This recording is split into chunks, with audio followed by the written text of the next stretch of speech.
Hello, my name is Otis Lewis Wilson Jr.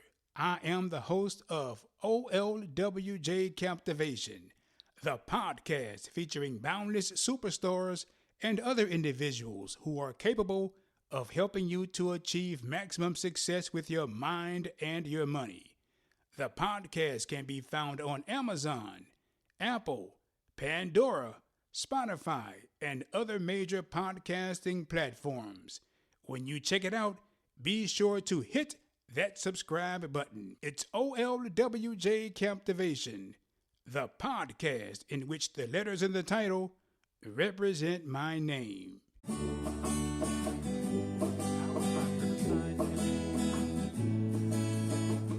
Welcome to Marci Talks Money and Life with your host, Money Marci. Hello, I am Money Marci. Welcome. I am excited to welcome today's guest, Andrew Quebbemann. Andrew's current project is helping people understand that there is no shame in a dollar as financial advisor with Gold Book Financial in California. He lives there with his wife and their corgi colt. Andrew's passion for his project is driven by his desire to see everyone realize the optionality and freedom all humans deserve in this life. On the weekends, you can find him between local car shows and teaching kids how to play ice hockey. Welcome, Andrew. Hi, Marci. Thanks for inviting me on. Well, I am really excited to have you. I love having financial professionals who can share knowledge and their story. I'm going to start with your bio. Optionality. That's a great word. What does it mean to you? Optionality to me and to the people that work with me means that we have the ability to react to a situation. Let's say something comes along in life and all of a sudden we've got a car repair that has to get done. And so we have to choose between maybe going on a vacation or paying off that car repair bill. Or a friend comes up and says, hey, I really want to go do this trip. We're doing a whole friends trip, all of our college friends from 30 years ago. We want to go out together, do a week. Do you have the ability to do that or not? And that's what I like to create for people. That is awesome. Now you took an interesting path to become a financial professional. How did that happen? Accidentally, if you believe it. I started out obviously in college like so many, and at one point I wanted to be a medical doctor. So went through all the biology courses. I even went so far as taking the MCAT, but I never ended up applying. It just became apparent to me that I wanted to be a doctor for the wrong reasons, and at least the reasons that would not have been very helpful to get me through medical school. And so I spent some time in corporate America, in the biotech and pharmaceutical industry, working with all these different companies trying to make the world a healthier and safer place. And it was a lot of fun, and that's a great mission, and definitely those people in that industry work very hard. But for me, being in corporate America, as I looked around and constantly was taking an assessment of who around me do I enjoy, who around me do I want to emulate, who's encouraging me or helping me to strive to be better. And while I picked up different things from different people along the way, I always felt like I was missing like a more specific community aspect. And if you believe in manifestation, every year I take the time, and in December I will look back and say, what am I proud of? What have I accomplished? What am I grateful for? And then looking ahead for the next year, what do I want to accomplish? And this specific year, I had said I wanted to learn more about finances. I felt like it was a personal gap in my knowledge, that I wasn't taking advantage of all the things that I could be. And I had a financial advisor at the time, but still felt like I could do more for myself, take my own responsibility. And lo and behold, that August, someone reached out to me and said, hey, Andrew, we'd love to have you as a financial advisor. And I said, why? I have no background in this. I know what a stock is, but that was pretty much the extent of it at that point. And they're like, no, you don't understand. And so the more that we talked, the more that I understood the mission and how, as a small business owner, because that's truly how I see myself, that I can have a much bigger impact on my community, that I can be a much more direct help. than where I was in the world. And so I jumped in head first, and here we are. I think that's awesome. I expect that because of how you learned, it makes you very accessible to your clients because you're coming from it from a different place than someone like myself, who I went to school for accounting, and that is the bulk of what I've done my professional life. Yeah, certainly I don't like to make assumptions that everyone understands what I'm saying. I know the best in our industry, and yourself included, I'm sure, always make that effort, but uh, yeah, I guess you could say I'm especially sensitive to that part of the communication process. It's not that I assume everyone's going to know all the accounting terms, but when I work with other accountants and when I am buried in this during all Hmm. my professional time, it just becomes part of my standard vocabulary. So you Right. don't even think that there's a term that everyone doesn't understand because it's what you are enmeshed in the whole Yeah. time you're working. When I work in an office with accountants and I'm working specifically with business owners, they learn those terms for their own benefit so they can Right. understand them. But then when I start working in a different situation, when I swapped to a nonprofit, the whole vocabulary was different. The whole level of understanding was different, and you have to adapt to that. But For sure. your perspective is very unique and makes you very accessible to a lot of people. So that's a good thing. So you grew up with entrepreneur parents. Did you talk about money growing up? Did you come from a background of some level of financial literacy because of that? After you just said all that entrepreneurs need to learn that kind of stuff, I don't feel like I did. We talked a lot about hard work. We talked a lot about how to make a really good caramel apple, because that was what the business was a gourmet confectionery store, which you would think would be ideal for a kid to be working there. But believe it or not, you do get tired of it after a while. But no, I grew up. I think like a lot, at least from my generation. It seems from older generations too. We didn't talk about money. We didn't talk about how much my dad made.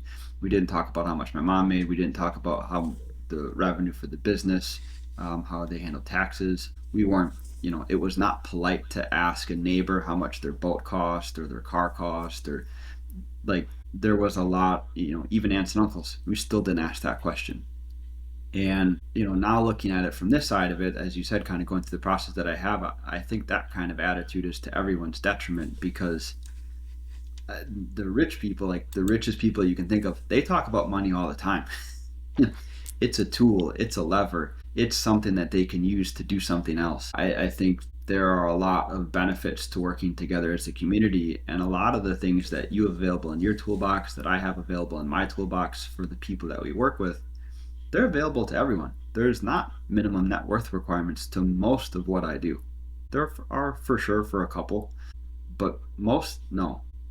And so I think, the entrepreneurial part of growing up, it helped me understand the value of hard work. It helped me understand, like, I know my mom for sure felt lonely at times being at the top of the business for so long, and people couldn't always relate to her, like her employees, I guess is what I'm referring to there. And so I got a sense of what that looked like, but not how to handle the finances of the business. Okay. I will say that through my work, I have known people who are rich and people who are not as well off, and really the whole spectrum of wealth. And they don't necessarily talk about money. They may talk about, oh, this boat costs, $100,000 or whatever, but you could get that by looking in the ads or going to the boat show. Financial literacy is so much more than how much your house cost or how much your boat cost or your car cost or even what your, college education cost. Yeah, It's understanding the tools and how to use them, how to ask the questions you need to understand, how to find the resources you need to find. And so I'm really trying to encourage those conversations. for sure. I talk to people about how they talk to their kids. I'm assuming your corgi is not overly interested in financial conversations. No, but I promise you the kids will get a different conversation. Oh, yeah. Oh, yeah. So tell me about hockey. So, in terms of the work that I do now, Yeah, it says that you teach kids how to play ice hockey. Yeah, well, I grew up playing since I was 5. I grew up in Wisconsin, and for me, that was always my stress relief place. Hockey itself wasn't always stress free. Some teams, we were pretty competitive, but the ice itself has always been a constant part of my life. And my favorite times playing was always pond hockey, which for those in the southern states, water occasionally freezes on lakes, and then you just like skate on it. As scary as that may sound, but it was always a great time because there was nothing out there but you and the game and the rest of the kids you were playing with. And so I had the opportunity here. I met someone at a gym. He said, there's a local hockey program, and on Saturday mornings they always need help, coaching the kids. And so for about 2.5 years now, I've been going pretty much every Saturday to help out Learn to Play, which is kids from the ages of, I think our youngest is 4. Occasionally we have a 3-year-old pop out there. They tend to just push around kind of a collection of PVC pipes that look like a walker. But from 4 all the way up to, I think, 12 years old or 13 is probably the oldest of the kids that we have out there. And it's all first timers. They've never played before, and they want to see what the game's all about. And so we start to teach them the skills of playing hockey. That's awesome. I think of hockey as being a relatively expensive sport. Yeah. All the pads, and these are things that you're going to outgrow regularly. So That's certainly the case, and goalies more than anything else. But the program's great. They have used equipment available for kids to try, especially for the kids that are just doing it for the first time. They can be set up with equipment that they can just borrow for the day. And when you're 4 or 5, you're not really sweating in the equipment, so it doesn't smell like the older kids' equipment too bad. and 4-year-olds don't smell like teenagers do either. No. That's awesome. It's so important to have things outside of work because we end up investing a lot of ourselves in our work. And depending on your profession, you bring some of it home with you, and it's in the back of your mind. So Yeah. I'm always glad to see what people do when they're not working. Oh, it's so enjoyable. And I tell you, 4-year-olds in full head-to-toe protective equipment, they definitely I've got these 2 little ones, Maverick and Owen, and they may as well be, peewees, which peewees is the first level that you can start to body check in legally in the game. They're ready for it already. Oh, that's a little bit scary. It's a good time. They're not obviously very large, so they can't really do a lot of damage to themselves. But I have the ones that more has to look out for them because, sticks, even though swung by a 4-year-old, can still hurt your shins. So. Oh yeah, I'm sure. Tell me about your talk topic. No shame in a dollar. I love the title. Yeah, we touched on it a little bit before. I kind of feel like people don't have the conversations with either a professional or a close friend or a close family member as much as really, to help, like you said, find where the information is. And a lot of people I know turn to the internet these days and to AI. I will throw out a cautionary tale on the AI front. There's the word intelligence in it. AI is coming along. It does not necessarily provide you the most accurate information that is applicable to your situation. And laws change. So any information that you get from that kind of source, while it's a great starting point, I still highly recommend talking to a professional, either myself or Marci or someone else out there in your world, to make sure that you're on the right track, because a lot of what we do ends up being personalized to your situation.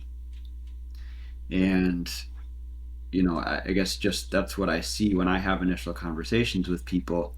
I hear a lot of, oh, I know I should have done this a long time ago, or I know I should be doing this, or I would have done that if my job had done this, right? It's a lot of shoulda, coulda, wouldas. They're apologizing to me and we've just met, right?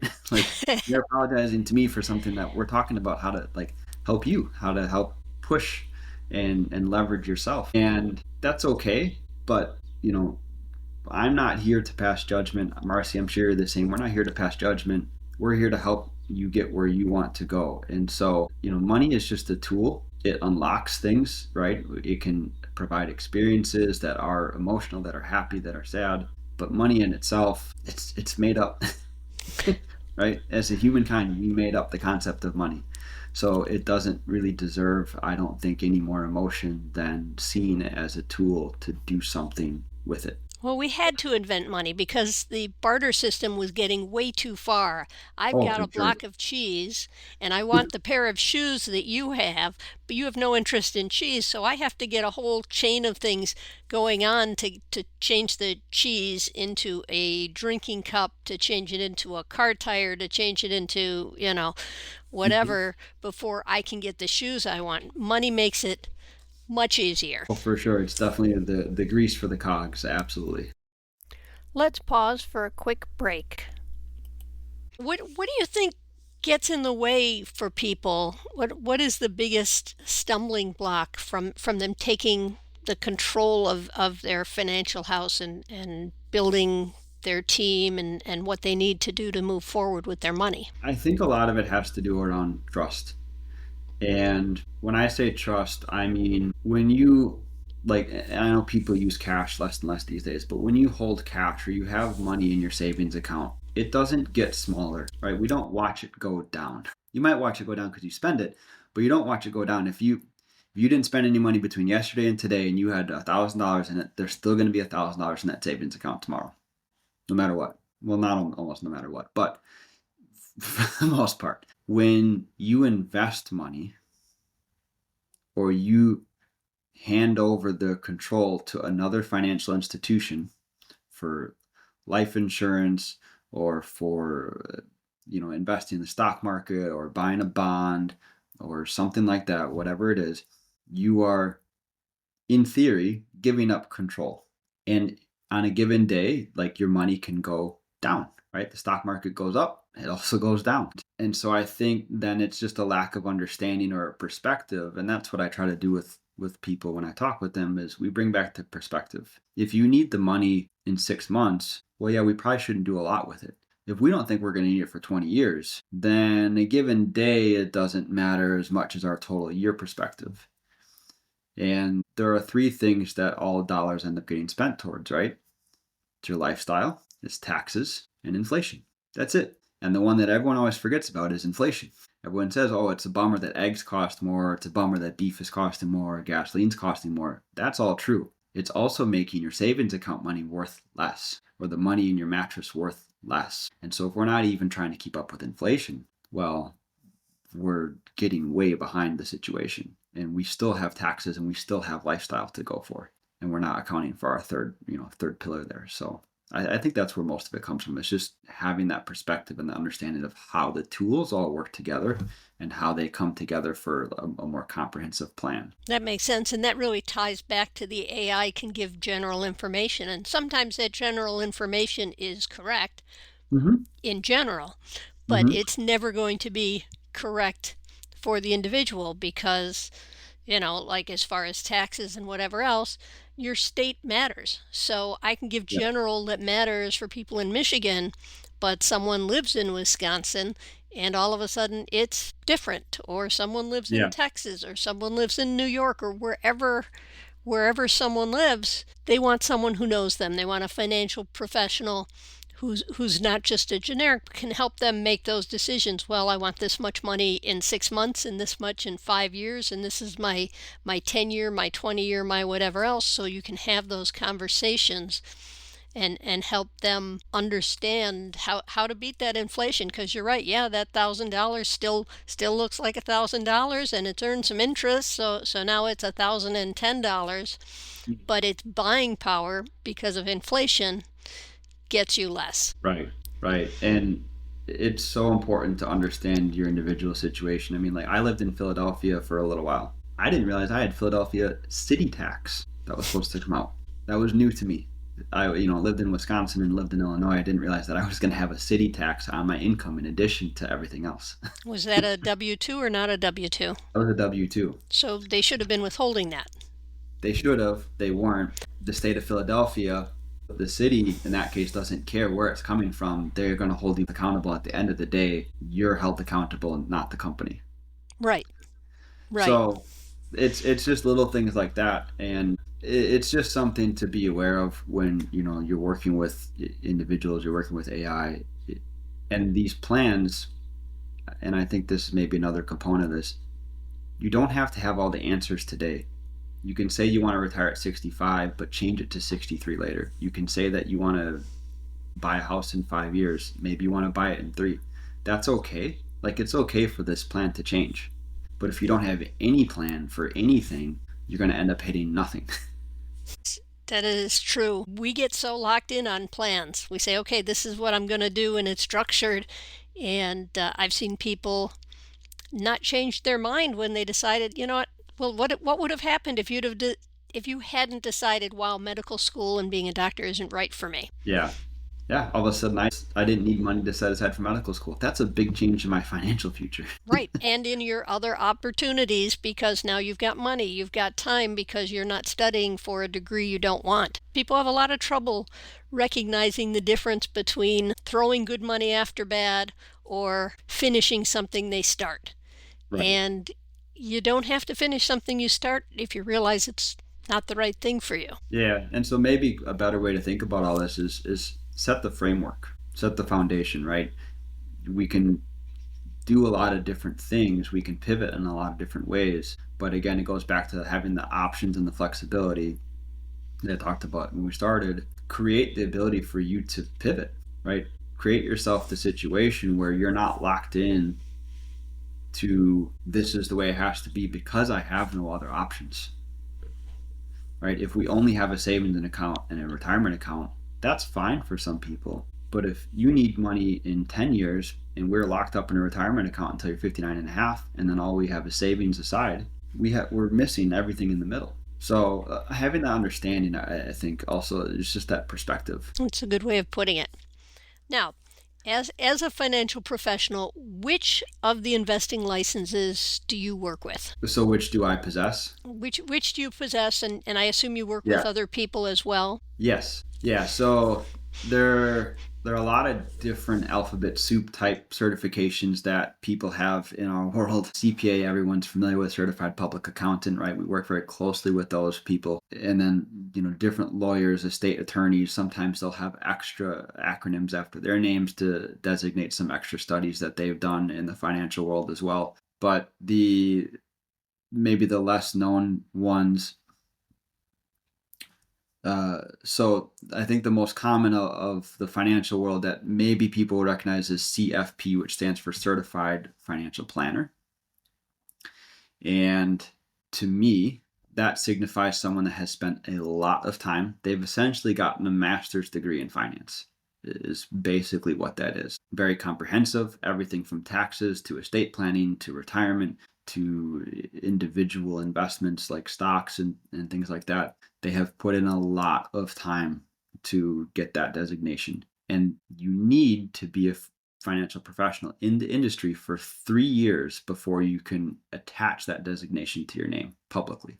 You can take the classes before, you can take them right away if you really want to, but you can only attach them to your name and publicly declare that you're a certified financial planner after 3 years. So that's a big one. That's a common one that people look for. Is it necessary to have a master's degree in finance to be very good at what you do? Will a 20-year financial professional still be able to provide you great advice versus a 3-year person that has that designation? Yeah, I'm sure the 20-year person's going to be fine. But that's one to look out for. The other ones, there are retirement specialists, there are special needs certifications. So for those of you out there that have special needs children, that is a whole subset of finance that, like I work closely. I've had a couple of cases come across, and I have a very good friend that has a special needs boy. That's a good one to bring in a specialist for, even on the estate planning side for attorneys. There are different things available to special needs individuals that are not available to other people. So that's a good one. Kind of more going towards the basics. Just to get started in the industry, there's these series exams. So Series 63, Series 66, Series 6, Series 7. They all mean different things, and the series exams are nationally organized exams. Some are more focused on state, some are more focused on federal law, but they are in place to protect you as a consumer. So if someone does not have a Series 6 or a 63, at a minimum, they should never be talking to you about any kind of security from a professional perspective, right? The Series 7, the Series 66, the Series 65, those are advanced designations that enable you to talk about pretty much everything across the country. And so those exams, those are like our legal liability or legal obligations that we have to fulfill as a fiduciary, which means that we're always looking out for the best interest of the person that we're talking to.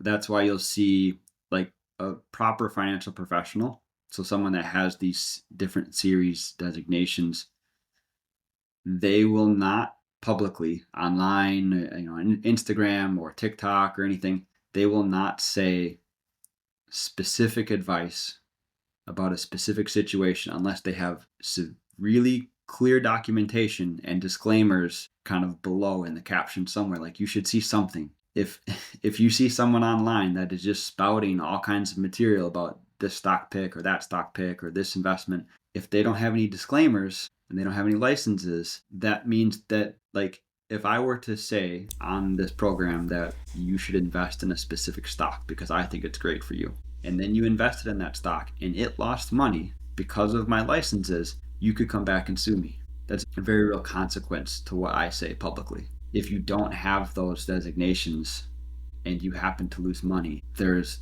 nothing to hold you accountable to any kind of information. So it's kind of funny. When I was back in the bio and pharmaceutical industry, I could actually say more publicly about finance than I can today, and I know more now. Well, but it makes sense because now you're much more aware of how important it is to deal with the individual in front of you. And Right.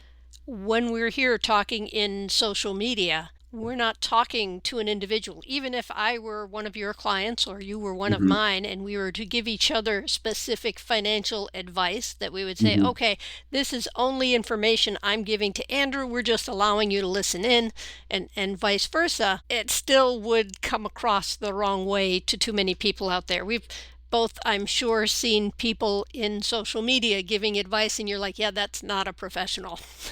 Yeah. You can tell because professionals, the more you know, I don't want to say the less confident, but the less overly confident and exuberantly, absolute you are, because you don't have any guardrails, any consequences, any professional expectations of the value of that information you're giving and how much it means. This program, yes, I'm a CPA, and yes, most of my advice is general financial literacy advice that is probably good for 90% of the people who listen. However, this is an informational and educational show. This is not me giving any individual financial advice, and I say it frequently. It's in my show notes. It's all over the place. It's in the book I wrote because it's important for me to make sure that that disclaimer is up there, because I can't represent to everybody that this is absolute in all circumstances. Right. And just to follow on that for our listeners here, if someone guarantees something, if someone promises something, that's a red flag to carefully consider. If you hear you need to invest money to get money out, that is a huge red flag. If someone comes to you that is not someone you have known your entire life in a panic asking for money, and I have a family member that actively investigates people that are in this kind of situation. There are people out there who really know how to play on the psychology and the need to be helpful. And those are the red flags. They will pull on these levers very well, very intelligently, and take advantage of you. So I say that, I've heard now too many stories, particularly like the commonality of, oh, we're both part of this group, or we are both expatriates from this country, or we're both this, and it goes on for several months and you get more and more roped in, and all of a sudden now this thing starts to snowball. And that's where, the promise of huge returns, right? A good return a good return in any given year over, like, let's say over the course of 5 years, between like 7 to 11%. Like that's great. You're doing fine. If someone's promised you 30, 40, 50, 80%, whatever that happens to be, that's a huge red flag as well. It can happen. That's a lottery pick. Sure, it's not unheard of, but it's not a promise. It's not a guarantee. So those are a couple of red flags I would say for our listeners to watch out for. Those are run the other direction. Right, and any given stock can go up a huge amount in any time frame, but no one knows what that stock is going to be. If I knew a stock was going to go up a huge amount, I would dump my whole diversified portfolio and pour all my money into that one stock, but that's not how it works because my crystal ball doesn't work. Yeah, exactly. And that's, you bring up a diversified portfolio. That's why we talk about that. It diversifies some of the risk. That's why we like it. I like to say Sears used to be the biggest company, general store in the world, right? They used to have a big tower in Chicago. Tower is still there. It's under a different name, right? Walmart used to be the biggest. Then this little company called Amazon came along. These things change, and there's a recency bias to a lot of what we do, but there are stocks that are doing great today that we have absolutely zero guarantee that in 20 years they're still going to be as big as they are, much less in business. So life changes, so prepare for it. Right, that's why they always say past results is no guarantee of future performance, and that's not a 5-year, a 3-year. That could be any given day. Could be the day that something stops going up, and that's why you have to always do your research and work with people that you trust to do theirs. Right. Andrew, do you have anything you'd like to mention that maybe we didn't cover? We covered a lot of great stuff. I think most important, in all this, it's okay to, again, have your plan pivot, work with someone you trust, be aware of the red flags, like guarantees and outsized returns to the market. Those are just things that they might be true, but man, do your homework. Like I would personally be always very, very hesitant on that kind of stuff. So, take advantage of today. You're as young as you're ever going to be. It's not too late. If you're in your 50s or 60s and retirement's around the corner, you can still make a plan, right? Estate planning is a real thing. You want stuff to go to where you want it to go, not where the government's going to tell you where it goes. I guess I like to say, Marci, like you and I, we're not plumbers, right? If the pipe is burst and water's gushing out, it's probably too late for us to do anything about it. If we're brought in before and we can plan out the system, then we can route the water where it needs to go. That's a great way to put that. Andrew, thank you so much for being my guest today. I really appreciate you taking the time to join me here and help my listeners learn some more about investing and finances and all the opportunities. Yeah, thank you for having me. And if anyone wants to continue the conversation, feel free to look me up. Happy to be there as a resource when people need it. To my listeners, I will be sharing a link to Andrew's information in the show notes. Please check him out. He has a lot of good information. And if you're a hockey player, you really want to talk to him. Don't forget to subscribe, leave us a review, and stay tuned. I will see you next time. This has been Money Marci on Marci Talks Money and Life. You got this.